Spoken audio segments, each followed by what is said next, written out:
ग्रहण करते हैं? सत्वम रजस तम इति, 3 गुणों को ग्रहण करते हैं। भगवान डायरेक्ट इसको ग्रहण नहीं करते हो। तो बिजली एक ही है, जब वो फ्रीज में जाती है तो ठंडा करती है, जब हीटर में जाती है तो गर्म करती है, लेकिन बिजली कभी ठंडा गर्म नहीं है। न लक्ष्यते मूढ़ दशा नटो नाटे धरो यथा, ये नाटक का उदाहरण कुंती महाराज ने दिया। वो बाह्य वेश से उससे उसकी मानसिकता को प्रभावित नहीं करता है कि यार मैं तो गरीब हूं, कटोरा लेके जा रहा हूं, खिचड़ी प्रसाद दे दे बाबा, ऐसे नहीं है। भगवान स्वतंत्रता वाला प्रेम चाहते हैं, जबरदस्ती वाला प्रेम नहीं चाहते हैं। कृष्ण की शरण लेनी पड़ेगी, कृष्ण को प्रसन्न करना पड़ेगा। जैसे जेलर को प्रसन्न करने से जेल में से बाहर निकल जाता है, ऐसे ही इस जगत के स्वामी कृष्ण है, उसको प्रसन्न। जय राधा माधव कुंज बिहारी,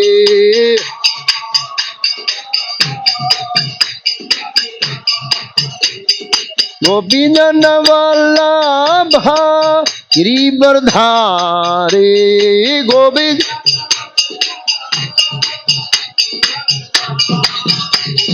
गोपीजन वल्लभ गिरिवरधारी, गोविंद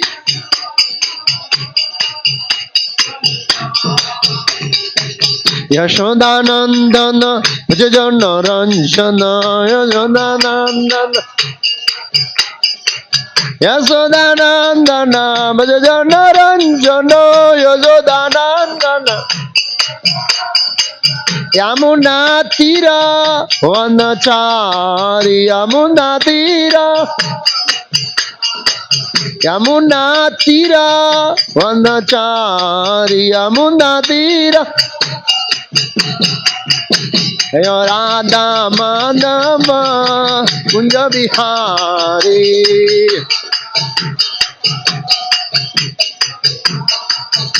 राधा माधव कुंज बिहारी।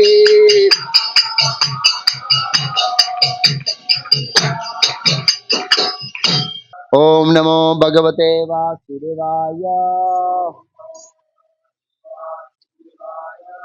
श्रीमद् भागवतम स्कंद 2 अध्याय 5 समस्त कारणों के कारण, श्लोक संख्या 18। सत्वम रजः स्तमः इति निर्गुणस्य गुणाश्रयः स्थिति सर्ग निरोधेषु गृहीता मायया विभोः सत्वं रजस्तम इति निर्गुणस्य गुणाश्रयः स्थिति सर्ग निरोधेषु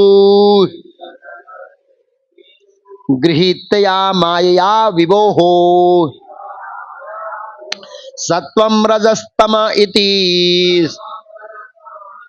निर्गुणस्य गुणाश्रयः स्थिति सर्ग निरोधेषु गृहीता मायया विभोः सत्वं रजस इति सत्वं रजस्तम इति निर्गुणस्य गुणाश्रयः स्थिति सर्ग निरोधेषु गृहीता मायया विभोः।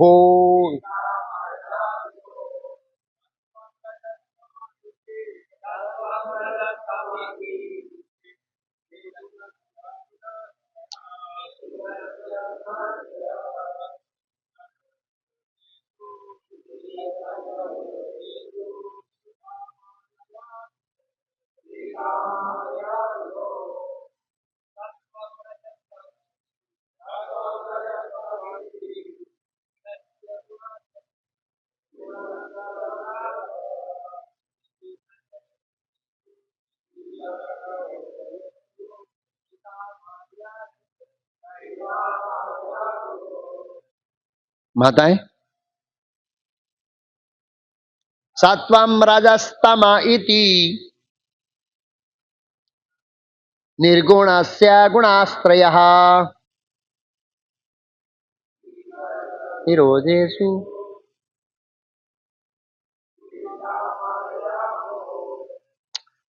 शब्दार्थ अनुवाद और तात्पर्य शिला अभय चरणा अरविंद भक्ति वेदांत स्वयं प्रभुपाद इस्कॉन संस्थापक आचार्य द्वारा सत्वम सतोगुण, रजहा रजोगुण, तमः तमोगुण इति ये सब निर्गुणस्य दिव्य के गुणाः गुणास्त्रय तीनों गुण हैं। स्थिति पालन, सर्ग उत्पत्ति, निरोधेषु संहार में, गृहीता स्वीकार, मायया बहिरंग शक्ति के द्वारा, विभोः परमेश्वर की, अनुवाद मेरे पीछे दोहराइए, परमेश्वर अपने शुद्ध आध्यात्मिक रूप में सारे भौतिक गुणों से परे हैं, सारे भौतिक गुणों से परे होते हैं, फिर भी भौतिक जगत के सर्जन, उसके पालन तथा संहार के लिए वे अपनी बहिरंगा शक्ति के माध्यम से प्रकृति के गुणों को, सतो रजो तमोगुण को स्वीकार करते हैं। तात्पर्य, परमेश्वर उस बहिरंगा शक्ति के स्वामी हैं जो सत्व रजस तमो इन तीन गुणों द्वारा व्यक्त होती है, और इस शक्ति के स्वामी होने के कारण वे कभी भी मोहक शक्ति से प्रभावित नहीं होते, किंतु जीव ऐसे गुणों से या तो प्रभावित रहते हैं या उनमें इससे प्रभावित होने की संभावना बनी रहती है। भगवान तथा जीव में यही प्रमुख अंतर है। यद्यपि जीव मूल गुणात्मक दृष्टि से भगवान से एक है, किंतु जीव इन गुणों द्वारा प्रभावित होते रहते हैं। इन गुणों में से ये भौतिक गुण भगवान की बहिरंगा शक्ति से उत्पन्न होने के कारण निश्चय ही भगवान से संबंधित होते हैं, लेकिन ये संबंध स्वामी तथा दास के संबंध जैसा होता है। परमेश्वर भौतिक शक्ति के नियामक है, परमेश्वर भौतिक शक्ति के नियामक, किंतु सारे जीव जो भौतिक जगत में फंसे हुए हैं वे न तो स्वामी है न नियामक, प्रत्युत वे ऐसी शक्ति द्वारा नियंत्रित होते हैं या उसके अधीन हो जाते हैं। वास्तव में भगवान अपनी अतरंगा या आध्यात्मिक शक्ति से उसी प्रकार नित्य प्रकट रहते हैं जिस प्रकार स्वच्छ आकाश में सूर्य तथा उसकी किरणें प्रकट होती है, लेकिन कभी कभी वे भौतिक शक्ति उत्पन्न करते हैं। जिस तरह सूर्य निर्मल आकाश में बादल उत्पन्न कर देता है, जिस प्रकार सूर्य बादल के टुकड़ों से अप्रभावित रहता है, उसी प्रकार अनंत भगवान भौतिक शक्ति के धब्बे से अप्रभावित रहते हैं, जो कभी कभी भगवान की ब्रह्म ज्योति की किरणों के असीम विस्तार में प्रकट हो जाता है। ओम अज्ञानतिमिरान्धस्य ज्ञानांजन शलाकया चक्षुरुन्मीलितं येन तस्मै श्री गुरुवे नमः। नमो ओम विष्णुपादाय कृष्ण कृष्णाय भूतले श्रीमते भक्तिवेदांत स्वामिन इति नामिने। नमस्ते सारस्वती देवे गौरवाणी प्रचारिणे निर्विशेष शून्यवादी पाश्चात्य देशतानिरे। श्री कृष्ण चैतन्य प्रभु नित्यानंद श्री अद्वैत गदाधर शिवासादि गौर भक्तविंद। हरे कृष्णा कृष्ण कृष्ण हरे हरे, हरे राम राम राम हरे हरे। तो यहाँ पर 5वें अध्याय में समस्त कारणों के कारण नारद जी ने प्रश्न पूछा था, ब्रह्मा जी उत्तर दे रहे हैं नारद जी के प्रश्नों का। समस्त कारणों के कारण कौन है, किस तरह से सर्जन पालन संहार होता है। तो पहले कुछ श्लोकों में बताया कि सब कुछ भगवान करते हैं। तो फिर नारद जी पूछा आप क्या करते हैं, तो बोला मैं सर्जन किए हुए को फिर से सर्जन करता हूं, सूक्ष्म सर्जन को स्थूल सर्जन के अंदर रूपांतर करता हूं। अब ब्रह्मा जी बताते हैं यहां पर कि भगवान सर्जन कैसे करते हैं। पहले बता दिया सब कुछ भगवान करते हैं, मैं सर्जन किए हुए को फिर से सर्जन कर रहा हूं। तो इस श्लोक में भगवान खास करके बता रहे हैं, और सॉरी ब्रह्मा जी बता रहे हैं कि भगवान सर्जन कैसे करते हैं। अचिंत्य जो जगत है ये जगत नहीं है। हम पूरे ब्रह्मांड को नहीं जानते, इसलिए हमको ये अचिंत्य नहीं लगता है, हम तो बहुत बेकार लगता है। कुछ लोग आते हैं प्रभु भरूच सिटी बहुत गंदा है केमिकल की बहुत दुर्गंध आती है।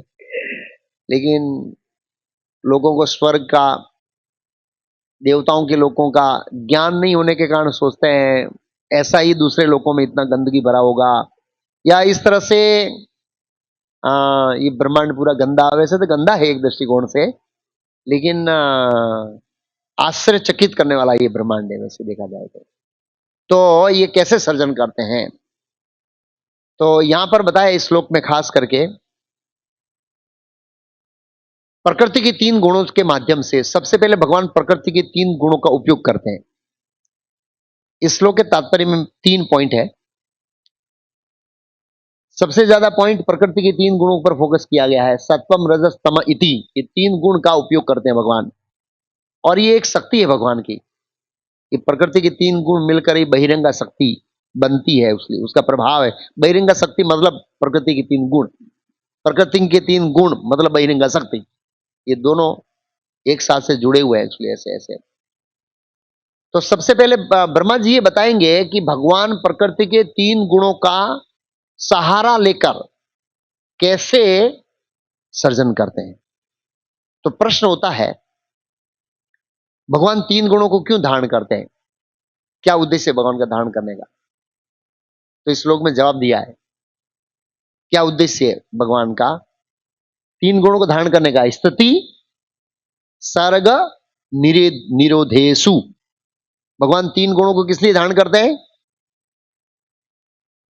3 गुणों को किस धारण करते हैं। सत्वगुण का धारण करते हैं टिकाने के लिए स्थिति, रजोगुण को धारण करते हैं सर्ग, और तमोगुण का धारण करते हैं निरोधेशु, नाश करने के लिए। तो सत्वगुण से भगवान, ये तीनों गुणों का रोल है। सत्वगुण से भगवान पालन करते हैं, रजोगुण से सर्जन करते हैं, और तमोगुण से संहार करते हैं। ये तीनों गुणों की क्या है, भूमिका है। हालांकि इस श्लोक में निर्गुण से शब्द आएगा आगे, निर्गुण से। भगवान इन तीनों गुणों को स्वीकार करते हैं, लेकिन वे स्वयं कभी भी उसमें लिप्त नहीं होते हैं। माता देवकी श्रीमद् भागवतम के 10वें स्कंद में जब भगवान चतुर्भुज रूप में प्रकट हुए तो कुछ श्लोकों में स्तुति किया, मतलब बाल रूप में प्रकट होने से पहले चतुर्भुज रूप में प्रकट हुए तो कुछ श्लोकों में माता देवकी ने स्तुति किया। उसमें से एक स्तुति का पॉइंट बहुत महत्वपूर्ण है कि कैसे भगवान 3 गुणों से लिप्त नहीं होते।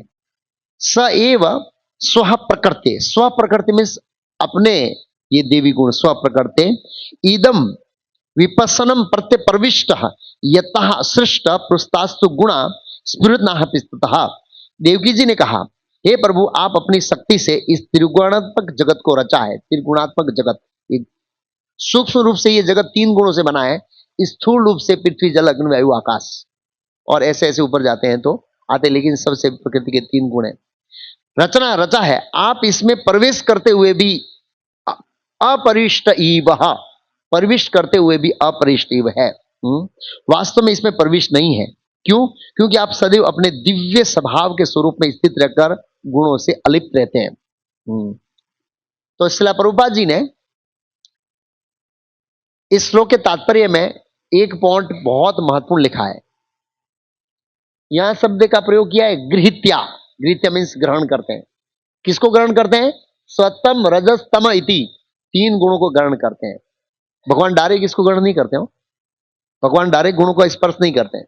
इस श्लोक में जवाब है भगवान के बीच एक मीडिएटर है, मीडिएटर, उस मीडिएटर का उपयोग करते हैं। इसलिए भगवान प्रकृति के 3 गुणों से प्रभावित होते हैं। और वो मीडिएटर कौन है? माया, गृहीत्या माया, वो माया बीच में है, जो उनकी शक्ति है। वो इच्छा करते हैं और माया 3 गुणों के हलन चलन शुरू करती है, इसलिए भगवान अलिप्त है। जैसे सुगंध है तो सुगंध फूल सीधा स्पर्श नहीं होता है, वो फूल सीधा हमको यहां टच नहीं होता है, लेकिन सुगंध आती है क्योंकि उसके बीच में वो फूल और उसके बीच में क्या है? सुगंध है वो। ऐसे भगवान और प्रकृति के 3 गुणों के बीच में क्या है? माया है। माया को माध्यम बनाते हैं भगवान।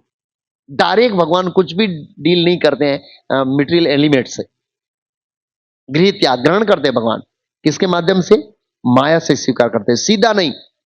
कोई भी प्रकृति के एलिमेंट सीधा डीलिंग भगवान नहीं करते हैं। ये पॉइंट बहुत महत्वपूर्ण है।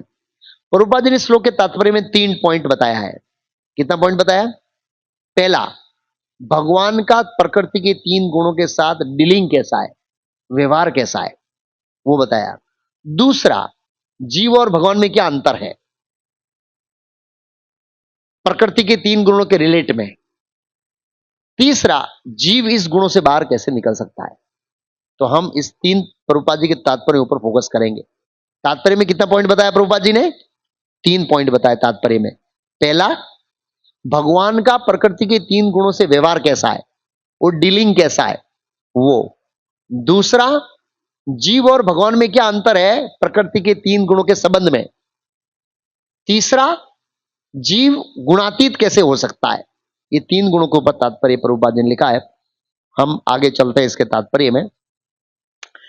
इस श्लोक के अंदर एक शब्द का प्रयोग किया है, निर्गुणस्य।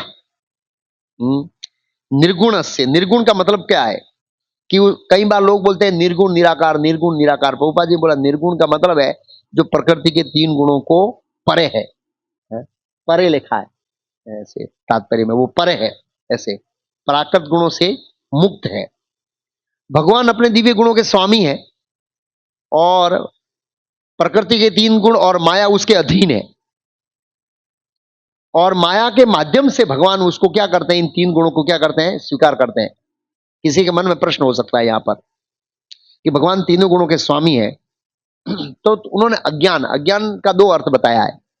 एक बताया है अज्ञान, मतलब तमोगुण को क्यों बनाया भगवान ने, क्यों लोगों को अज्ञान में रखा, एक प्रश्न। और ये विनाश क्यों बनाया, सर्जन ही सर्जन बनाया हो तो कितना अच्छा रहता, किसी का विनाश ना हो तो कितना अच्छा रहता। नहीं, विनाश किसी को अच्छा लगता है? शरीर का विनाश, घर का विनाश, देश का विनाश अच्छा लगता है? नहीं बनाया। क्यों बनाया भगवान ने, ये एक प्रश्न है हमारे मन में, लोगों के मन में आता है। भगवान ने सत्वगुण को बनाया होता तो रजोगुण तमोगुण क्यों बनाया? जब रजोगुण बनाया तो इच्छा पैदा हुई, तमोगुण को बनाया तो हम अज्ञान में रहते हैं ना, तो हमारा दोष क्या है? ऐसे लोग प्रश्न करते हैं, ये भगवान ने बनाया क्यों, ये बहुत प्रश्न है। तो प्रभुपाद जी ने इसको एक लेक्चर में बताया था, भगवान ने इस जगत की सृष्टि जीवों की इच्छा की पूर्ति के लिए किया। जो जीव शांति चाहते हैं उनके लिए क्या है, सतोगुण है। और जो कुछ बहुत ऐश्वर्य साथ चाहते हैं उसके लिए रजोगुण है। और जो लोग झगड़ा, अज्ञान में रहना चाहते हैं, या विनाश करना चाहते हैं, बहुत सारे लोग विनाश करना चाहते हैं ना। कौन विनाश करना चाहते हैं? वैज्ञानिक गण। सभी वैज्ञानिक विनाश करने के लिए लगे हुए हैं। एक दृष्टिकोण से वैज्ञानिक सतोगुणी है और दूसरे दृष्टिकोण से वैज्ञानिक कौन है, तमोगुणी है, क्योंकि वो अणु बम बनाते हैं, ऐसे ऐसे हथियार बनाते हैं। और इस हथियार को ये खाली रखेंगे, आपको ऐसा लग रहा है वो रख देंगे, शांति से बैठेंगे, ये क्या करेंगे, एक दूसरे के ऊपर फेंकेंगे। जब क्रोध का टेम्परेचर तमोगुण बढ़ जाएगा तो एक दूसरे के ऊपर फेंकेंगे और दोनों ही मरेंगे। मैं मरा तो मैं, तू मेरे को मार देगा, मैं मरते मरते तेरे को ही मारूंगा। वो एक दूसरे के ऊपर अणु बम फेंकेंगे, सब विनाश करेगा। तो भगवान ने जीवों की इच्छा पूरी करने के लिए, कुछ जीव ऐसे हैं जो आलस और तमोगुण में रहना चाहते हैं, इसलिए भगवान ने तमोगुण बना दिया। सतोगुण में रहना चाहते हैं, शांत रहना चाहते हैं, सतोगुण बना दिया ऐसे। तो इस तरह से कुछ ऐश्वर्य के लिए, कुछ राज करना चाहते हैं रजोगुण, और कुछ तो सोने का आनंद लेना चाहते हैं। पता है आपको, लोग ऐसे लोग भी है, सोने का आनंद लेना चाहते हैं, बहुत ज्यादा सोना चाहते हैं। तो भगवान उस अगले जन्म उसको क्या बना देंगे, भालू। भालू बहुत सोता है, बहुत सोता है, सो भाई, उसको ऐसा बॉडी दे देते हैं ऐसे, इसलिए बनाया। प्रभुपाद जी कहते हैं जैसे सरकार, प्रभुपाद जी, सरकार जेल बनाना नहीं चाहती है, कभी भी सरकार की इच्छा नहीं है जेल बढ़ाए या जेल बढ़ाए, लेकिन अपराधियों के लिए उनको बनानी पड़ती है, पड़ती ना चाहते हुए। वैसे ही जीव भगवान के विमुख होकर अंधकार में रहना चाहता है, इसलिए भगवान तमोगुण की व्यवस्था करते हैं। ये मेन कारण है। ये प्रश्न का उत्तर ये है, क्यों बनाया भगवान ने तमोगुण, खाली सतोगुण क्यों नहीं बनाया? रजोगुण तमोगुण को बनाना नहीं चाहिए था, सतोगुण में बनाया तो सत्वे संजायते ज्ञानम, हम ज्ञान अर्जित करते और आगे बढ़ जाते। जो जीव जैसी इच्छा करते हैं भगवान ऐसा सर्जन करते हैं। तो अब हम 5 अलग अलग उदाहरणों से समझेंगे कि कैसे भगवान डीलिंग करते हैं, किससे, जीवों से। तात्पर्य का पहला पॉइंट, भगवान का डीलिंग जीवों से नहीं, सॉरी, गुणों से, गुणों के साथ कैसे व्यवहार करते हैं उसमें हम समझेंगे, अथवा उनका डीलिंग कैसा है। और किस तरह से अप्रभावित रहते हैं। प्रभुपाद जी ने पहला उदाहरण दिया है जेलर और कैदी का। जेलर और कैदी का प्रभुपाद जी ने उदाहरण दिया, प्रसिद्ध उदाहरण है प्रभुपाद जी का, जिसमें समझाते हैं प्रभुपाद जी ये संदेश देना चाहते हैं इस उदाहरण में कि भगवान कैसे निर्गुण है। हाँ? प्रभुपाद जी ने कहा जब जेलर जेल में जाता है या मुख्यमंत्री जेल में जाते हैं या कोई बहुत ऊपरी अधिकारी जेल में जाता है, राष्ट्रपति जेल में जाता है, तो वो भी चार दीवारी में बंद होता है, लेकिन वो कैदी नहीं होता है। वो कैदी के नियम उन पर लागू नहीं होते हैं। वो उनके बीच, कैदियों के बीच घूमता है, ऐसे बात करता है कैदियों से, और जो अज्ञानी है वो उसको कैदी समझ लेते हैं। अगर वो सिविल ड्रेस में आया है, नॉर्मल ड्रेस में आया, तो लोग उसको कैदी समझ सकते हैं। हाँ, वो ड्रेस पहन के आया है अलग बात है कुछ, लेकिन नॉर्मल है तो लोग समझते हैं ये भी एक कैदी है। हाँ, लेकिन वो कैदी नहीं है। कैदी मजबूरी से सजा काटने के लिए आया है, जबकि मुख्यमंत्री वहां अपनी इच्छा से आया है। तो प्रभुपाद जी एक एग्जाम्पल ये प्रभुपाद जी का फेमस है। भगवान इस भौतिक जगत में आते हैं सेम मानव फॉर्म में, हमारे से बात करते हैं, पांडवों से बात कर रहे थे, विदुर जी से बात कर रहे थे, और धृतराष्ट्र, ये कोई ट्रांसेंडेंटल बॉडी में नहीं थे धृतराष्ट्र, फिर भी भगवान अपनी अहितु की कृपा से बात करते थे। महाभारत में सभी थोड़ी ट्रांसेंडेंटल बॉडी में थे, उन सब ने कृष्ण को देखा, उनके साथ बात किया, डिस्कशन किया, कर्ण से वार्तालाप हुआ, बहुत सारे लोगों से वार्तालाप हुआ भगवान का। ऐसा नहीं है एक से, विराटनगर राजा के वहां सभा हुई थी, बहुत राजा आए थे, भगवान नॉर्मली ऐसे बात जैसे बात करते थे भगवान। लेकिन भगवान प्रकृति के नियमों से बंधित नहीं है, उनके ऊपर प्रकृति का फोर्स लादा हुआ नहीं है, जैसे कैदियों पर नियम के अनुसार लादा हुआ है। भगवान फ्री है, कभी भी आएंगे, कभी भी जाएंगे, कुछ भी कर सकते हैं। ये पहला प्रभुपाद जी का। इसलिए जरा भगवान कृष्ण भौतिक जगत में जो जेल के समान है, ये भौतिक जगत दुर्ग आते हैं, हमारे बीच रहते हैं, हाँ, लेकिन वो माया के कैदी नहीं है, हम माया के कैदी हैं। किसके कैदी है? हमारा बंधन क्या है पता है? तीन हथकड़ी है, सतगुण, रजोगुण, तमोगुण, ये तीन हथकड़ी डाली हुई है। बड़ी सटल फॉर्म में हथकड़ी है, दिखती तो नहीं है, और हम अपने आप को स्वतंत्र समझते हैं, फिर भी हम बाध्य हैं, सोने के लिए बाध्य हैं, इच्छाओं के लिए बाध्य हैं, और अपने आप को सुखी समझने के लिए बाध्य हैं। अज्ञान के अंदर सुखी समझते हैं, वो भी सतगुण का प्रभाव है, इसलिए ऐसे बाध्य हैं। तो भगवान इसके मालिक है। जीव आपत्ति के कारण इस संसार में आया है। किसके कारण आया है? आपत्ति, कुछ आपत्ति की इसलिए आया है, हाँ? और हमें नियंत्रित करते हैं कौन? गुण। कैदियों को नियंत्रित कौन करता है? जेलर। हमको नियंत्रित कौन करते हैं?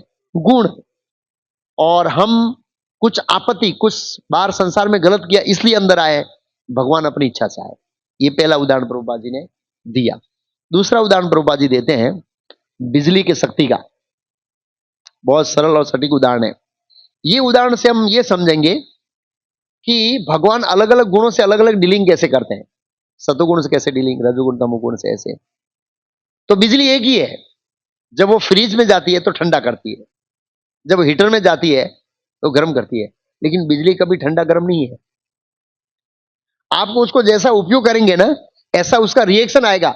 बिजली ठंडी गर्मी से ऊपर है, बिजली ठंडी गर्मी नहीं है, लेकिन वो फ्रीज में जाती है तो ठंडी होती है, और हीटर में जाती है तो गर्म होती है। ऐसे ही भगवान है, अपनी शक्ति, रजोगुण, तमोगुण, जब भगवान सत्वगुण को स्पर्श करते हैं तो मेंटेन होता है, रजोगुण को स्पर्श करते हैं भगवान तो सर्जन होता है, और तमोगुण को स्पर्श करते हैं, दृष्टि डालते हैं, तब क्या होता है? संहार होता है। हाँ, तो जिस तरह से बिजली ऊपर है, ऐसे ही भगवान प्रकृति के तीन गुणों से क्या है?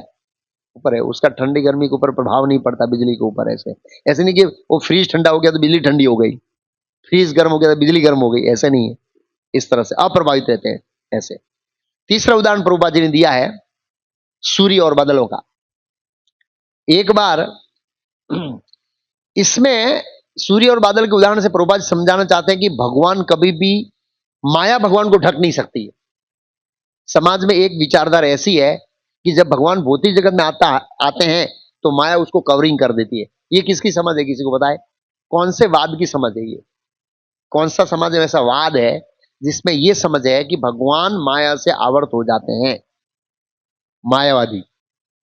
मायावादी की यह समझ रहती है कि जब पर ब्रह्म इस मटेरियल वर्ल्ड में आते हैं तो प्रभावित हुए बिना नहीं रहते। उसका उदाहरण क्या देते वो लोग? भगवान के भी बच्चे हुए ना, 16,000 बच्चे, हमारे भी बच्चे होते हैं, ये माया का प्रभाव। वो सरल उदाहरण दे, अरे भाई उसको पता नहीं है कि भगवान खाली ग्लांस से बच्चे उत्पन्न करते हैं, जैसे हम बच्चे उत्पन्न करते हैं ऐसे नहीं करते भगवान। भगवान को जरूरत नहीं है ये सब करने की। अरे बड़े बड़े ऋषि मुनि हैं जो खाली बोलने से बच्चे उत्पन्न हो जाते हैं। क्या करने से? रावण का जो पिता है वो खाली वचनों से उत्पन्न हुआ है, बोल दिया और स्त्री गर्भित हो गई। यस, रामायण के अंदर कथा है। वैश्रवण, वैश्रवण का जन्म कैसे? खाली बोल दिया। उन्होंने बोला था इस जगह में कल कोई आएगा, कन्या स्त्री, वो तपस्या कर रहे थे ऋषि, यहां कोई आएगा वो गर्भित हो जाएगी। वो खाली बोलने से गर्भित हो गई। फिर तो उसको स्वीकार किया पत्नी के रूप में। हाँ, क्या नाम है उस वैश्रवण के पिताजी का? नाम क्या है? वैश्रवा, वैश्रवा मुनि। तो एक ऋषि सामान्य व्यक्ति है, वो बोल के संतान उत्पन्न कर सकता है, तो भगवान कितने महान है, वो स्पर्श किए बिना नहीं कर सकते क्या? उनको रजोगुण से आविष्ट होना पड़ता है, लेकिन ये समझ गलत है इसलिए। तो एक बार बादल बड़े खुश हो गए कि आज हमने सूर्य को ढक दिया है। बादलों ने सूर्य को ढक दिया, बड़े खुश हो गए। बादलों ने सूर्य को नहीं ढका, बादलों ने जो नीचे लोग थे उनकी दृष्टि में सूर्य को ढका है। सूर्य तो बादलों के ऊपर एकदम बिंदास पहले जैसा ही चमक रहा है। फ्लाइट होती है ना, वो बादलों के ऊपर से जाती है, आपको पता है। जब नीचे होते हैं तो ऊपर बादल दिखते हैं और परछाया दिखता है। जैसे फ्लाइट ऊपर जाती है तो बादलों का लेयर नीचे दिखता है और हम ऊपर देखते हैं सूर्य एकदम चौख्खा है, उसके ऊपर बादल नहीं होते हैं।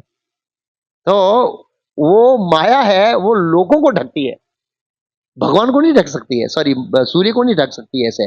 हाँ, ऐसे ही माया भगवान को मोहित नहीं कर सकती, वह केवल जीव की बुद्धि को ढकती है। किससे? प्रकृति के 3 गुणों से जीव की बुद्धि को ढकता है, जिसके कारण वो भगवान को देख नहीं पाते हैं। जीव की बुद्धि को ये 3 गुण आवृत करते हैं, जिसके बारे में वेद व्यास श्रीमद् भागवत के 5वें स्कंद, पहले स्कंद के 5वें अध्याय में वर्णन आता है। नहीं, 5वें अध्याय नहीं, 7वें अध्याय में क्या वर्णन आता है कि जब नारद जी ने व्यास देव को उपदेश दिया कि आप भागवत की रचना करो शुद्ध भक्ति में ध्यान करके, तो वेद व्यास ने शुद्ध भक्ति के अंदर जो ध्यान किया तो सबसे पहले उनको बीमारी पकड़ में आई, जीवों की बीमारी। क्या थी जीवों की बीमारी? यया सम्मोहितो जीव आत्मनम त्रिगुणात्मकम, यया जिससे सम्मोहित जीव, जीव सम्मोहित हुआ है, आत्मानम, आत्मानम स्वयं, जीव स्वयं, त्रिगुणात्मकम, वो अपने आप को प्रकृति के 3 गुणों की पैदाश मानता है। जीव स्वयं परो अपि मनु थे, परो अपि, तो प्रकृति के 3 गुणों के परे होने के बावजूद भी, सच्चिदानंद घन होने के बावजूद भी, चिन्मय होने के बावजूद भी, प्रकृति के 3 गुणों से आवर्त सम्मोहित होने के कारण वो अपने आप को 3 गुण की पैदाश मानता है। पैदाश मतलब वो समझता है मैं ये शरीर हूं, ऐसी उसकी समझ आती है। और ये है किसके? प्रकृति के 3 गुणों का प्रभाव। यया सम्मोहितो जीव आत्मानंद त्रिगुणात्मक परो अपि मनुते अनर्थम तत्कृतम च अभिपत्ते, ये व्यासदेव ने देखा। अब व्यासदेव ने आगे सोचा कि ये दवा तो मिल गई।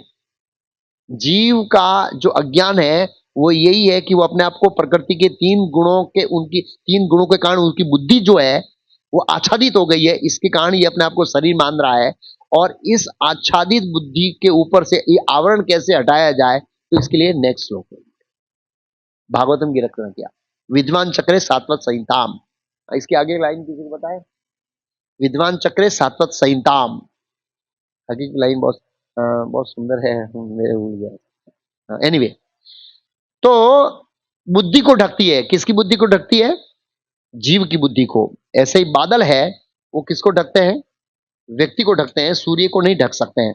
प्रभुपा जी चौथा उदाहरण दे रहे हैं डायरेक्टर का। प्रभुपा जी डायरेक्टर, एक ड्रामा चल रहा है जबरदस्त, डायरेक्टर वो कोने में इशारा करता है, झड़ाकर जबरदस्त मारता है उसको बोला बेहोश हो जा, तो एक बेहोश हो जाता है। और फिर तीसरा आता है, बोला इसको उपदेश दे, तो 3 एक्शन हुई ना। उपदेश देने वाला सतोगुण में, मारने वाला रजोगुण में, और मर गया वो, बेहोश हो गया वो तमोगुण में। तो ये सीन देखकर ऑडियंस का हृदय ऊपर नीचे होता है, ऑडियंस उससे प्रभावित होते हैं ना। हम जादू देखने जाते हैं, वो जादू करता है, हाँ ऐसे हो गया, तो डायरेक्टर प्रभावित नहीं हो रहा है, डायरेक्टर बोला सब ठीक ही है, ये एक्टिंग चल रही है, लेकिन जो दर्शक है, दर्शक जो देखने वाले हैं वो प्रभावित होते हैं। तो हम माया की चाल को देखकर प्रभावित होते हैं, इतने मर गए, ये हो गया, बाप रे, झगड़ा हो रहा है, रजोगुण सतोगुण तमोगुण, ये सीन देखकर हम लोग क्या होते हैं, हाँ, टीवी में सब देखते हैं, इतना मर गया, ये हो गया, वो हो गया, जो भी है, ऐसे ऊपर होते हैं। और भगवान डायरेक्टर है, डायरेक्टर को पता है क्या हो रहा है, वो इससे प्रभावित नहीं होते हैं। दूसरा प्रभावित उदाहरण दिया जादूगर का, सेम रिलेटेड है जादूगर का। हाँ? ये सिद्धांत ये बताते हैं कि भगवान गुणों का उपयोग कैसे करते हैं और कराते हैं कैसे, ये उदाहरण देने के लिए समझाया गया एक्चुअली ऐसे। एक बार एक महान जादूगर था, आया स्टेज के ऊपर, बारिश गिराई, आग लगाई, तरह तरह के भ्रम पैदा करता है ना वो, ऐसे मुर्गी निकालता है, ऐसे ही निकालता है, ऐसे ही निकालता है, ऐसे ही निकालता है, तो सब देखकर आश्चर्यचकित होता है। लेकिन जादूगर स्वयं आश्चर्यचकित नहीं होता है, वो उससे प्रभावित नहीं होता है जादूगर, उसको पता है ये मेरा जादू, उसको पता है ये कैसे होता है। कई बार कोई चीज आश्चर्यजनक होती है तो बनाने वाले को आश्चर्यचकित नहीं होता है, देखने वाले को आश्चर्यचकित होता है। क्लियर, वो जानता है ये तो मेरी शक्ति का खेल है, ऐसे भगवान जानते हैं ये मेरी शक्ति का क्या है, खेल है। कभी भी कोई जादूगर अपनी शक्ति से आश्चर्यजनक नहीं होता, ऐसे भगवान महान जादूगर है। और ये त्रिगुणात्मक माया का जादू है, हैं? इससे पीछे रहकर डायरेक्टर की तरह उसको क्या करते हैं, मया दक्षिण सुयते सचरारम हेतु नारायण कौनते जगत परिवर्ते, ऐसे। और जो दर्शक बनते हैं जीव, और वो फंस जाते हैं भौतिक जगत के अंदर। ये प्रभुपाद जी का चौथा एग्जाम्पल है, जीव फंसता है। तो कुंती महारानी ने सेम उदाहरण दिया है नाटक का अपनी स्तुति में, प्रथम स्कंद 8वां अध्याय श्लोक संख्या 19। माया जवनिका आच्छन, माया जवनिका आच्छन अज्ञ अधोक्षजम न लक्ष्यते मूड दशा नटो नाटे धरो यथा। ये नाटक का उदाहरण कुंती महारानी ने दिया। कुंती महारानी कहते हैं सीमित इंद्रिय ज्ञान से परे होने के कारण आप ठगी नहीं सकती। माया जनविका आच्छन, माया से आच्छादित जीव जो है उसके पर्दे के पीछे रहते हैं, ढके रहने वाले शाश्वत अव्यय तत्व है। आप मूर्ख दर्शक के लिए ठीक उसी प्रकार अदृश्य रहते हैं जिस तरह अभिनेता वस्त्र पहना हुआ कलाकार पहचान में नहीं आता है। अंकलेश्वर में ड्रामा था इस गुरुवार को, जो कृष्ण बना हुआ था, बनी हुई थी, मैं समझ रहा था बना हुआ था, आप समझ गए ना, लेकिन बनी हुई थी, बनी हुई थी मतलब वो लड़की थी। फिर किसी ने बताया प्रभु ये विक्की प्रभु की लड़की है, ऐसे कुछ लग रहा है कि इनको मैंने कहीं देखा है। एक समय के लिए मैं भी चौकन्ना हो गया ऐसे। तो कई बार कोई ऐसा ड्रेसिंग वेसिंग करता है, खास करके यमदूत का और यमराज का ड्रेसिंग करके आता है तो पहचान में नहीं आता कौन है। एक भक्त ने बोला, वो स्वयंभू प्रभु ने वो गरबा खेला था ना, बोला प्रभु मुझे पता नहीं लगा कि ये स्वयंभू प्रभु है ऐसे, बाद में आवाज से पता लगा कि ये स्वयंभू, हालांकि वो जानते हैं उनको ऐसे। तो कहने का मतलब है यहां पर कुंती महाराज ने उदाहरण दिया है, न लक्ष्य से मूड दशा नटो नाटे धरो यथा। जैसे ही एक व्यक्ति सज धज करके आता है तो सामने वालों को पता नहीं लगता है। ऐसे ही आप माया के पर्दे के पीछे रहने वाले तत्व हैं और शाश्वत तत्व है वो पर्दे से पीछे, इसलिए लोग आपको जान नहीं पाते।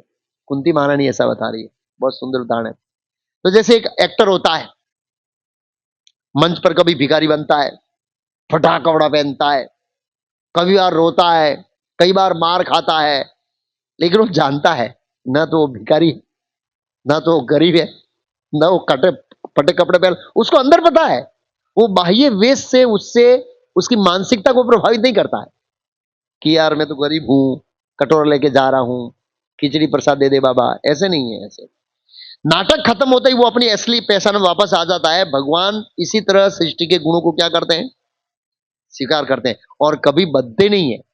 मतलब वो स्टेज पर जो एक्टिंग कर रहा था वो बंधा हुआ नहीं था, वो गरीबाई से बंधा नहीं था, मर गया तो ऐसे नहीं सोच रहा हूं मैं मर गया है, उसकी चेतना ऐसी की ऐसी रहती है, सेम रहती है एक्चुअली से। फिर एक और उदाहरण देते हैं, भगवान प्रकृति के 3 गुणों से कैसे काम लेते हैं। 5वां उदाहरण दिया है, इसे हम समझेंगे भगवान कैसे कार्य करते हैं उसे ऐसे। और बाद उदाहरण देते हैं, मान लो समझ लीजिए कि राजा के 3 सेवक हैं। राजा के कितने सेवक हैं? 3 सेवक हैं। एक ज्ञानी होता है, संत होता है। जैसे वो राज दरबार में होता है ना, क्या बोलते हैं, मंत्री। शास्त्रों के अनुसार मंत्री सब कैसे होना चाहिए? विद्वान, ज्ञानी, ऐसे होना चाहिए। ऐसे चाणक्य पंडित मंत्री थे, सद्गुण में आते हैं। दूसरा है एक योद्धा, रजोगुण में रहता है। और तीसरा एक है आलसी, तमोगुणी व्यक्ति है। कुछ काम राजा के लिए ऐसे भी करवाना पड़ता है तमोगुणी व्यक्ति से। वैदिक समय में जब कोई पशु मर जाते थे तो उसको कौन लेने आते थे? ऐसे ही तमोगुणी लोग आते हैं ना, तो वो भी राज्य में चाहिए। रजोगुणी व्यक्ति भी चाहिए और सत्वगुण भी चाहिए। तो राजा इस तीनों से काम लेता है, लेकिन राजा इन तीनों जैसा अपना स्वभाव नहीं बनाता है। तीनों से अलिप्त रहता है, उनसे काम लेता है, अलिप्त रहता है। ऐसे ही भगवान जो है वो ब्रह्मांड का सर्जन पालन संहार करने के लिए तीनों गुणों का उपयोग करते हैं इस तरह से। लेकिन जैसे राजा के सेवक से वो अनासक्त, उनका जैसा स्वभाव ग्रहण नहीं करते। ऐसा नहीं है उससे डीलिंग किया तो सत्वगुण बन गए, उससे डीलिंग किया तो रजोगुण बन गए, उससे डीलिंग किया तो राजा तमगुण बन गए। ऐसा नहीं होता है। राजा राजा उनके स्वभावों को ग्रहण नहीं करता, वो अपनी स्थिति में रहता है। ऐसे ही भगवान प्रकृति के 3 गुणों को माया शक्ति के माध्यम से उपयोग कराने के बावजूद भी वो उससे क्या रहते हैं? प्रभावित रहते हैं। ये एक सिद्धांत यहाँ पर पूरा हुआ, एक तात्पर्य प्रभुपाद जी का पूरा हुआ। प्रभुपाद जी का दूसरा तात्पर्य यहाँ पर है, भगवान और जीव में क्या अंतर है? प्रकृति के संबंध में, रिलेटेड टू प्रकृति, भौतिक प्रकृति के। प्रभुपाद जी ने तात्पर्य में कहा, जीव भगवान की तटस्थ शक्ति होने के कारण जीव का दोनों जगह में रहने का वलन है, वलन। तो ये भगवान ने वलन क्यों रखा? ये टेंडेंसी क्यों रखी है? इसका क्या कारण है वो समझना जरूरी है। सबसे पहले भगवान ने जीव को तटस्थ शक्ति में क्यों रखा? एक पॉइंट, पहला प्रश्न, क्या लॉजिक है भगवान का? दूसरा है, तो 2 ऑप्शन दिया है भाई, माया शक्ति में भी रह सकता है, अतरंगा शक्ति में रह सकता है। ये ऑप्शन ही क्यों बनाया? एक ही ऑप्शन क्यों नहीं बनाया? क्या जवाब है इसका? मतलब ये सिद्धांत भी क्लियर होना चाहिए हमें। मैंने बताया भाई, ऑप्शन ही क्यों दिया? हाँ, भगवान स्वतंत्रता वाला प्रेम चाहते हैं, जबरदस्ती वाला प्रेम नहीं चाहते हैं। हम स्वतंत्र रूप से भगवान से प्रेम करें, तो भगवान ने ऑप्शन दिया। और भगवान को तटस्थ इसलिए रखा है कि आप चॉइस कर सकते हैं, मेरी सेवा करनी है, माया की सेवा करनी है। तीसरा कोई ऑप्शन नहीं है, 2 ही ऑप्शन रखा है। भगवान ने तटस्थ इसलिए रखा हमको कि हम दोनों कर सकते हैं। तो तटस्थता रखा, इसका मतलब है, तटस्थता का मतलब है स्वतंत्रता। आप समझे ना? स्वतंत्रता और तटस्थता दोनों एक ही है, स्वतंत्रता अलग नहीं है। स्वतंत्र का मतलब तटस्थता और तटस्थता का मतलब स्वतंत्रता, दोनों एक ही है। तो इसलिए भगवान ने ये रखा। तो प्रभुपाद जी कहते हैं, जीव के अंदर भगवान माया शक्ति से प्रभाव होने का वलन है, वलन मतलब वृत्ति है, वो गुण है, वो उससे क्या होता है? प्रभावित होता है, क्योंकि वो तटस्थ शक्ति है। लेकिन भगवान स्वामी बना रहते हैं। जैसे भगवान कैसे स्वामी बना रहते हैं? बादल किससे उत्पन्न? बादलों को उत्पन्न कौन करता है? सूर्य करता है। तो सूर्य उसका मालिक है, कभी भी बादलों को बिखेर सकता है। बादल बनते हैं, बिखरते हैं, किसके कारण? सूर्य की शक्ति के कारण, उसका कारण है प्रत्यक्ष। ऐसे ही तो भगवान सृष्टा है और हम उसके सेवक हैं। ऐसे बहिरंगा शक्ति भगवान की दासी के रूप में कार्य करती है। प्रभुपाद जी ने तात्पर्य में लिखा, दासी के रूप में कार्य करती है। इसका श्लोक ब्रह्म संहिता में, सृष्टि स्थिति प्रलय साधन शक्ति रेखा छाये व्यस्य भुवनानि विभूति दुर्गा इच्छा अनुरूपम यस्य सश्रेष्ठ गोविंद आदि पुरुषम तमाम भजामी। और भगवान का और भगवान की शक्तियों का संबंध कैसा है बताए? प्रभुपाद ने कहा, सेवक और स्वामी जैसा। याद रखिए, भगवान की शक्तियों का संबंध भी भगवान के साथ सेवक और स्वामी जैसा है। हमारा तो है ही है, लेकिन भगवान की जो शक्तियां हैं उनका संबंध भी भगवान के साथ सेवक और स्वामी का है। प्रभुपाद ने कहा है, भगवान और उनकी शक्तियों, स्वामी और सेवक का संबंध है। माया केवल भगवान की इच्छाओं को क्या करती है? सक्रिय करती है। जो माया है वो भगवान की इच्छाओं को सक्रिय करती है।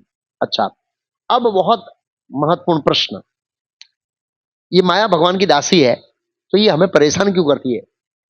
मैं अच्छा जप करना चाहता हूं, ये माया मुझे तमोगुण में क्यों डालती है? मैं यहां आना चाहता हूं, शांति से भक्तों के संग में रहना चाहता हूं, माया ने ऐसी परिस्थिति क्यों उत्पन्न की? मेरी जॉब ऐसी क्यों दिलाई? मतलब अलग अलग प्रश्न है ना, आप समझिए। माया हमको परेशान क्यों करती है, उसमें सब परेशानी आ गई, एक परेशानी नहीं। जप की नहीं, सेवा की नहीं, रीडिंग की नहीं, समय की नहीं, परिवार की नहीं, समाज की नहीं, सभी समस्या आ गई, क्यों करती है? हैं? ये बहुत अच्छा प्रश्न है, लोगों के मन में प्रश्न आता है कि भाई माया तो भगवान की दासी है, तो वो क्यों परेशान करती है हमें? हम मंगला आरती उठना चाहते हैं, नहीं उठ सकते हैं। हम कुछ अच्छा करना चाहते हैं, नहीं करते हैं। मन परेशान करता है, क्यों? तो प्रभुपाद जी कहते हैं माया हमें परेशान नहीं करती है, माया हमें शुद्ध करती है। क्या करती है? शुद्ध करती है। जैसे पुलिस अच्छे नागरिक को परेशान नहीं करता है, पुलिस अच्छे नागरिक को परेशान नहीं करता है, पुलिस उनको ही डंडा मारता है जो गलत करता है। और वो भी पुलिस वाले का इरादा क्या है?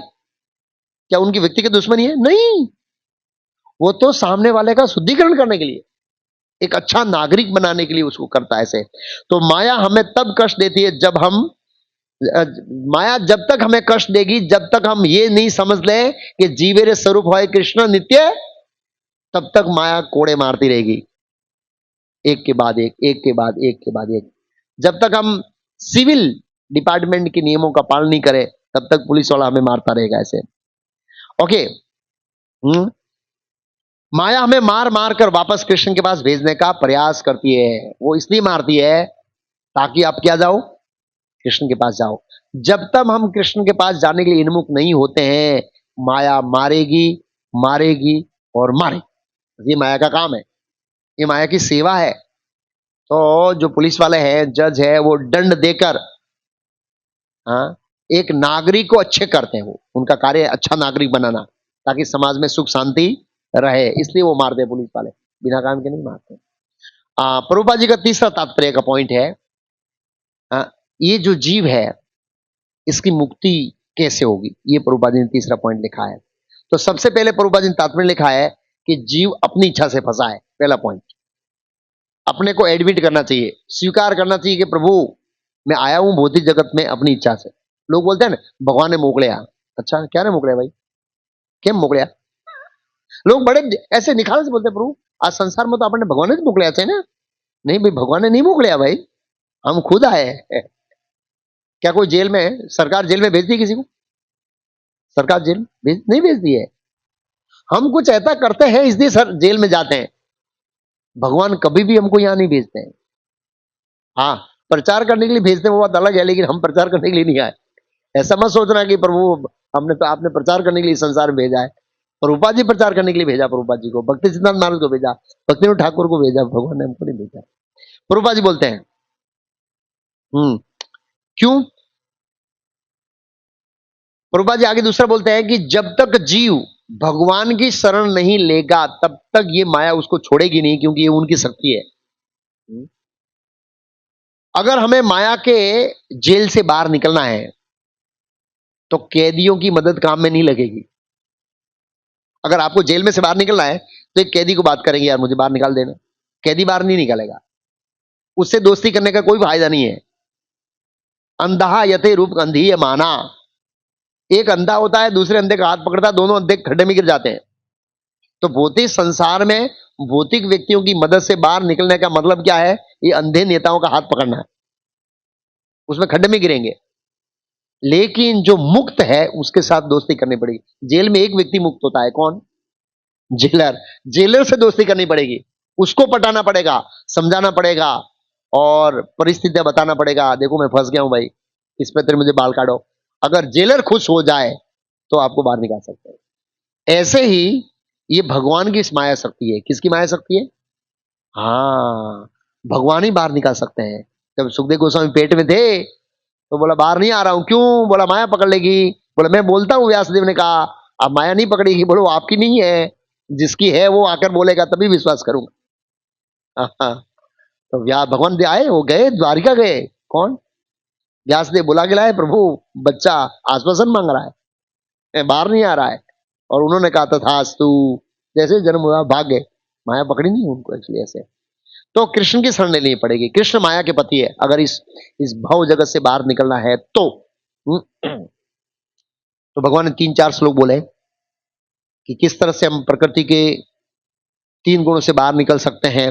देवी ऐसी गुणमयी मम माया दुर्त्या, देवी ऐसी गुणमयी मम माया दुर्त्या, ये सटल रूप में हमारे सतुगुण रजोगुण तमोगुण इतने प्रेशर वाले काम करते हैं, इतना जीव के ऊपर इफेक्ट डालते हैं जिसकी कोई कल्पना नहीं कर सकते हम लोग।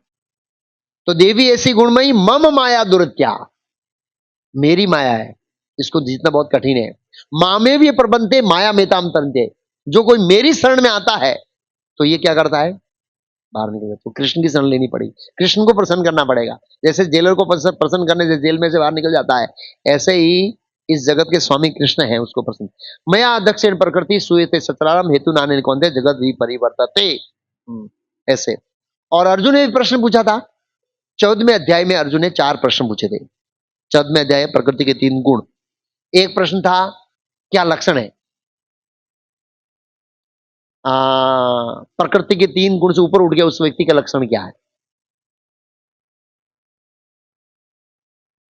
एक और था, और तीसरा था इस प्रकृति के 3 गुण से ऊपर उठने का प्रोसेस क्या है, क्या पद्धति है, कैसे उठ सकते हैं।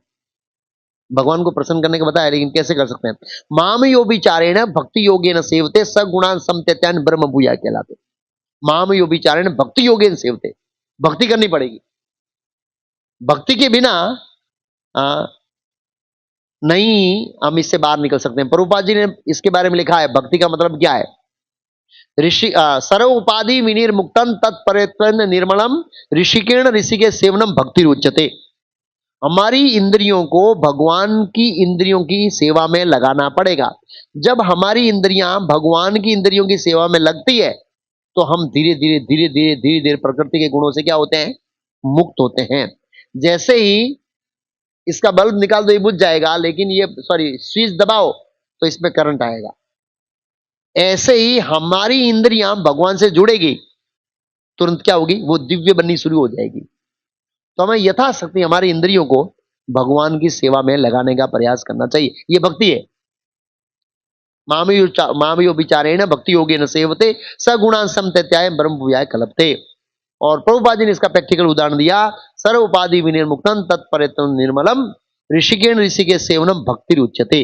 वो भक्ति जो हमारी इंद्रियों को भगवान की सेवा में लगाए, और भगवान की सेवा में जितने प्रमाण में इंद्रिय लगाएंगे उतनी प्रमाण में हमारी इंद्रिया क्या होती जाएगी, शुद्ध होती जाएगी। और जितने प्रमाण में इंद्रिया शुद्ध होगी उतने ही प्रमाण में हमारे जीवन से प्रकृति के 3 गुणों का असर क्या होता जाएगा, कम होता जाएगा। ये प्रभुपाद जी ने बताया। अब एक अगला श्लोक लेंगे, ये 3 गुणों से सर्जन कैसे होता है उसके बारे में समझेंगे। 3 गुणों का सर्जन क्या कहते हैं, कालम 19वां कार्य कारण कर्तृत्व द्रव्य ज्ञान क्रिया आश्रय बदंती नित्यदा मुक्तम माइन पुरुषम गुण। भौतिक प्रकृति के 3 गुण आगे चलकर जड़ पदार्थ, ज्ञान, द्रव्य मीन्स जड़ पदार्थ, ज्ञान मीन्स ज्ञान, और क्रिया मीन्स एक्शन, तथा क्रियाओं के रूप में प्रकट होकर सनातन रूप से जीव को कार्य कारण के प्रतिबंधों के अंतर डाल देते हैं और ऐसे कार्यों के लिए उसे उत्तरदायी बना देते हैं।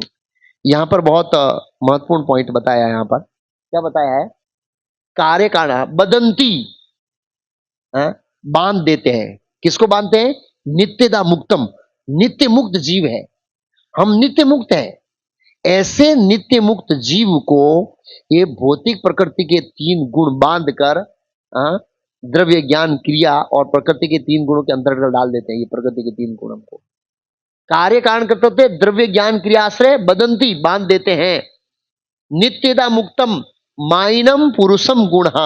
माइनम का प्रभुपाद जी ने ट्रांसलेशन किया, माइनम भौतिक शक्ति से प्रभावित, माइनम पुरुषम मतलब जीव को पुरुषम बांध देते हैं। नित्यदा मुक्तम नित्य मुक्त जीव को किससे, द्रव्य ज्ञान क्रिया आश्रय है उनके अंदर डाल देते हैं, प्रकृति के 3 गुणों के अंदर।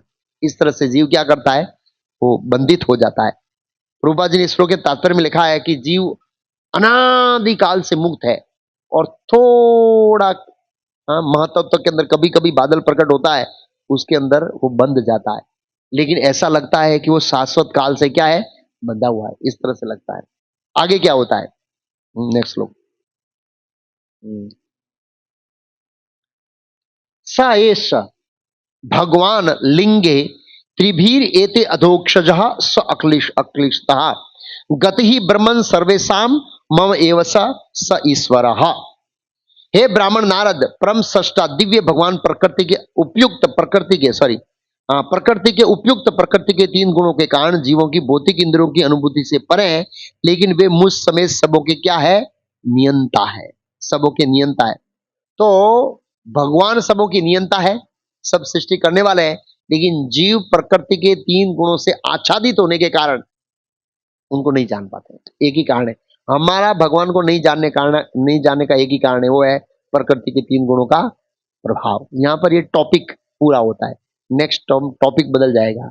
ये 3 श्लोकों में पूरा प्रकृति के 3 गुणों के ऊपर था और हमने वो 3 गुणों के संबंधित इस तरह से ये टॉपिक लिया। ये भक्ति योग एकमात्र ऐसा है जिससे जीव इस प्रकृति के 3 गुणों से बाहर आ सकता है। नहीं तो ये प्रकृति के 3 गुण में हम लोग इतना चक्कर काटते रहते हैं, ये हमारी चेतना दबी हुई रहती है। क्या रहती है? दबी हुई, और हम भगवान को नहीं जान पाते। हरे कृष्णा। तो आज 10 मिनट समय है, प्रश्न उत्तर हम लोग कर सकते हैं। रेगुलर प्रश्न उत्तर मतलब समय नहीं मिलता है तो हाँ बोलो।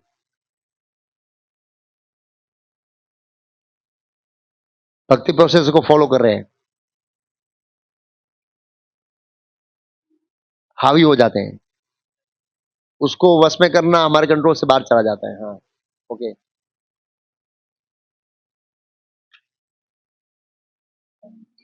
तो सबसे पहले हमें ये ध्यान रखना चाहिए, ये बॉडी है ना, ये पिछले जन्म में जिस तरह से हमने कार्य किए हैं उस तरह से उसका मतलब क्रिएशन हुआ है, उसका क्या ढांचा बना है। इसलिए इस शरीर के अंदर ये तीनों गुणों का वेग पिछले जन्म के कार्य और इच्छाओं के अनुरूप बना है, और इसका वेग इतना फास्ट होता है कि उसको रोकना अनपॉसिबल जैसा लगता है। कई बार गाड़ी 220 की स्पीड में जाती है, आप एकदम ब्रेक नहीं मार सकते, एक्सीडेंट हो जाएगा। उसको धीरे धीरे ब्रेक मारना पड़ेगा, स्लोली स्लोली स्लोली स्लोली। तो हम लोग कृष्ण भक्ति में आए हैं, निसंदेह हम भक्ति करते हैं, लेकिन भक्ति की क्वालिटी भी देखनी पड़ेगी। एक पॉइंट है, हमारी क्वालिटी बहुत डल है एक तो पहले, लेकिन हम भी एहसास कर सकते हैं कि हम भक्ति का अभ्यास करने के बाद ऐसा तो नहीं है कि पहले जितना ही गुणों का प्रभाव है, कम तो हुआ है, लेकिन हमारी इच्छा के अनुसार जितना कम होना चाहिए ना उतना नहीं हुआ है। ऐसे हम जादू करना चाहते हैं, सब कुछ जादू में, अपनी इच्छाओं को जादू में बदलना चाहते हैं। ऐसे जादू किया इच्छाएं खत्म, ऐसा नहीं होगी। रूपा जी बोलते हैं पंखे की स्विच बंद करो, ये धीरे धीरे धीरे धीरे धीरे धीरे धीरे धीरे बंद होता है। तो टॉलरेट करना पड़ेगा इसके वेग को, और ये जो वेग आता है तो उसके लिए हमें कृष्ण का आश्रय लेना पड़ेगा। देवी ऐसी गुणमयी मम माया दुर्त्या मामे भी प्रबंधते माया तितम। कठिन है, यस, क्योंकि शरीर इसका बना है ना, तो शरीर जब इसका बना है तो ये प्रकृति के 3 गुण डिमांड करेंगे इच्छाओं को, और वो वेग आएगा। अगर सतोगुण की बॉडी मिल गई है तो फिर थोड़ा इसको कंट्रोल करना आसान है। रजोगुण तमोगुण से जब शरीर बनता है हमारा, हाँ, हमारी चेतना के अनुसार, तो फिर वो रजोगुण तमोगुण से जितना ज्यादा ग्रसित होता है ना, उतना ही हम भौतिक इच्छाओं से और वेगों से ग्रसित होते हैं। लेकिन ये वेग कम भक्ति से ही होंगे, और इसमें धीरज रखना पड़ेगा। इसका क्या बोल रहे हैं, हार्ड एंड फास्ट रूल नहीं है कि एक दिन के अंदर ऐसे जादू किया हो जाए। हम चाहते हैं जादू की तरह हो जाए, और नहीं हो पा रहा है। और भगवान हमारी क्या देखेंगे? लड़ाई। आप लड़ रहे हैं कि नहीं? एक बार गिर के उठो, दूसरी बार गिर के उठो, तीसरी बार गिर के उठो, चौथी बार गिर के उठो। भगवान खाली वो देखेंगे तुम लड़ाई लड़ने के लिए कितने तैयार हो। आप लड़ाई लड़ने के लिए तैयार है तो फिर भगवान एक दिन आएगा, हाथ तुरंत हाथ पकड़ लेंगे, प्रयास देखेंगे भगवान। हमारा प्रयास समय ये, हमारा समस्या ये, हम प्रयास छोड़ देते हैं। एक बार लड़ते हैं, 2 बार लड़ते हैं, 3 बार फिर छोड़ देंगे, जाने दो प्रभु जी, थक गया हूं मैं, परेशान हो गया हूं इंद्रियों विषयों से, लड़ते लड़ते। ऐसा होता नहीं, लड़ाई चालू रखनी है। कितनी बार हारो फिर उठो, कितनी बार हारो फिर उठो, कितनी बार हारो फिर उठो। तो फिर भगवान हमारा डिटर्मिनेशन देखेंगे कि ना ये डिटरमाइन है, तो फिर भगवान उठा लेंगे। ये उसका जवाब है। पूरा शरीर हमारे प्रकृति के पिछले जन्म के गुणों से बना है, इसलिए वेग ज्यादा रहता है हमारा। और किसी का प्रश्न है? हाँ, आज के प्रश्न प्रवचन के संबंधित है प्रभु। वेग वेग, हाँ हाँ, भगवान की सेवा में इंस्ट्रूमेंट, हाँ। बजाने का वेग में तो सतुगुणों का वेग ने ट्रांसेंडेंटल वेग है। हाँ, मृदंग बजाने का वेग ट्रांसेंडेंटल है, और करताल बजाने का वेग ट्रांसेंडेंटल है, दिव्य है, वो भौतिक नहीं है, क्योंकि उससे इंद्रिय तृप्ति तो नहीं हो रही है। अच्छा है वेग, वो होना चाहिए, वेग होना चाहिए। मृदंग सीखना बहुत कठिन है। बहुत अभ्यास करना पड़ता है, और तगड़ा वेग चाहिए उसके लिए। सीख के ही रहूंगा ऐसे, तो सही है इस तरह से। एक दो प्रश्न और ले लेते हैं, 3 मिनट और है। हाँ प्रभु। हाँ, लाइफस्टाइल जी रहे हैं। सतुगुण में तो प्रभु पॉसिबल नहीं है। आप दहेज में कैसे सतुगुण लाएंगे प्रभु? दहेज में कभी सतुगुण नहीं आएगा प्रभु। मतलब हो सकता है कब? जब हमारी साधना एकदम तगड़ी हो, एक लेवल की, कि जैसे प्रभुपाद जैसे शुद्ध भक्तों का न्यूयॉर्क शहर में गए, हिपियों के बीच में रहते, कोई असर ही नहीं है क्योंकि ट्रांसेंडेंटल है। लेकिन ऐसी साधना करना प्रभु इतना मुश्किल नहीं है, मुश्किल है, सॉरी, आसान नहीं है कहना मतलब। तो इसलिए सतुगुण में आना पड़ेगा, सत्व संजाति का आनंद। तो उसके लिए वर्णाश्रम भगवान ने प्रभुपाद ने दिया है कि वैदिक फार्म कम्युनिटी चले जाए, वहां सब सात्विकता है। आंखों का दृश्य सात्विक है, कान के लिए सात्विक शब्द है, शुद्ध शुद्ध सात्विक है, खाली भक्तों को देखने को मिलते हैं इस तरह से। कोई बिलबोर्ड ये वो एडवर्टाइजमेंट कुछ नहीं है ऐसे। भौतिक जगत में क्या है, ये सब एडवर्टाइजमेंट, टीवी, ये मोबाइल, ये ज्यादातर रजोगुण तमोगुण है, व्यक्ति को ये ग्रसित करता है इससे ज्यादा दृश्य। और आहार सतुगुणी है, वातावरण सतुगुणी है, लोग सतुगुणी है, तो काफी फर्क पड़ता है। तो अब आप इतनी अच्छी माला करके गए और तमोगुणी के साथ बैठे तो कैसे चलेगा? सामने वाला हमारा डायरेक्टर तमोगुणी है तो क्या करेगा? छोड़ तो जा सकते नहीं। या कोई मैनेजर तमोगुणी है, ऐसे है तो उसका असर तो हमारे पर होगा। वर्कर लोग तमोगुणी है सब, और व्यवहार तमोगुण में हो रहा है, गाली गलौच हो रहा है, झगड़ा हो रहा है सब कंपनी में। स्ट्रेस डाल रहे हैं सब, प्रेशर डाल रहे हैं। मायावादी बैठा है, भगवान निराकार है, आपका सर है, आप कुछ नहीं बोल सकते हैं। आप सर को नहीं बोल सकते सर यू आर रॉन्ग, नहीं बोल सकते, सुनना पड़ता है। ऐसा होता है नहीं। तो फिर तमोगुण से ग्रसित हो गए प्रभु। सुबह माला किया, सब धुलाई हो गई उधर। तो शाम को आके दूसरा 16 माला करेंगे तो बैलेंस होगा। सुबह वाली तो चली गई हो, चली गई मतलब नेहाभिगमो नाशोसी प्रतिभायो न विद्यते स अल्प से धर्म से धातो मैं तो बयात। मतलब उसका नाश नहीं होता है, लेकिन कहने का मतलब ये है कि उसका अपलिफ्ट नहीं होगा हमारा।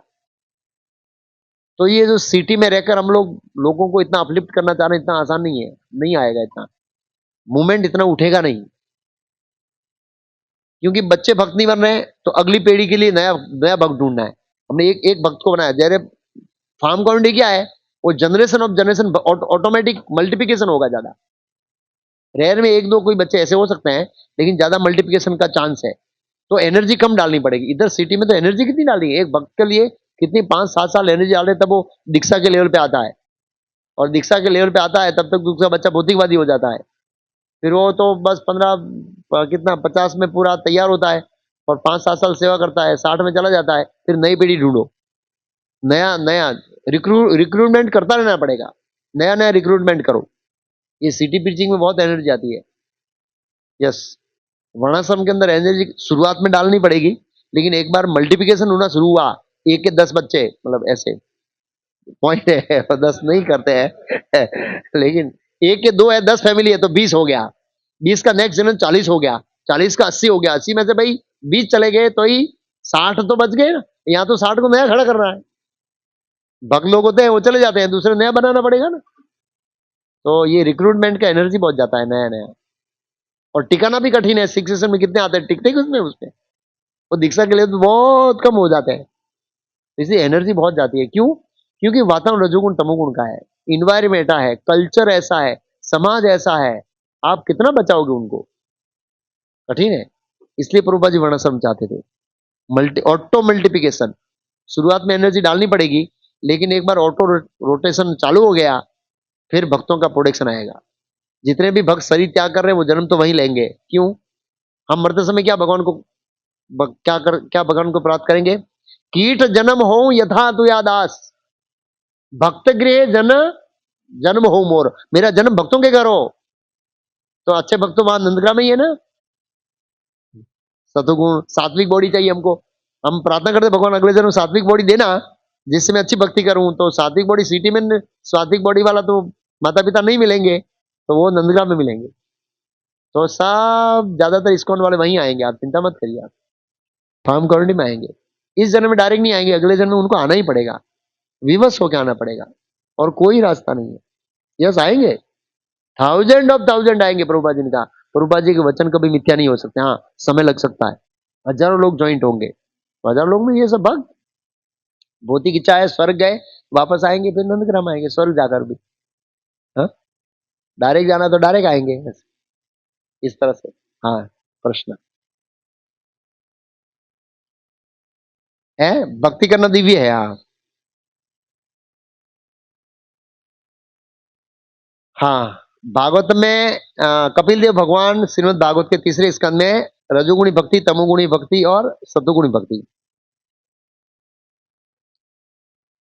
हाँ, बजाना दिव्य है, लेकिन हम रजोगुण से भी, हाँ, हमारी भावना रजोगुण से भक्ति, भक्ति दिव्य है, लेकिन करने वाले का मनोभाव रजोगुणी, तमोगुणी और सतोगुणी, उसके मनोभाव को बताया है।